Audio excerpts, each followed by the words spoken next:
Downloading the My HomeTeam dashboard to your phone or tablet is fast and easy. Simply follow the instructions in this video. For Apple users, Step 1. Click on the My HomeTeam link sent to you from HomeTeam Inspection Service.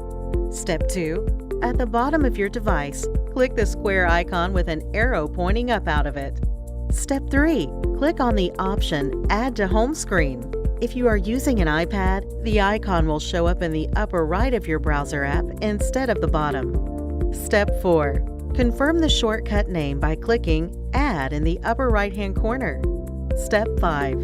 You will then see the My HomeTeam icon on your home screen and will be able to contact HomeTeam, schedule an inspection, view inspection reports, and create a repair request list. For Android users, Step 1. Click on the My HomeTeam link sent to you from HomeTeam Inspection Service. Step 2. On the upper right of your Android, click on the icon made of 3 vertical dots. These may be lines on some Android devices instead of dots. Step 3. Click the option to Add to Home Screen. Step 4. Confirm the shortcut name by clicking Add. Step 5. You will then see the My HomeTeam icon on your home screen and will be able to contact HomeTeam, schedule an inspection, view inspection reports, and create a repair request list.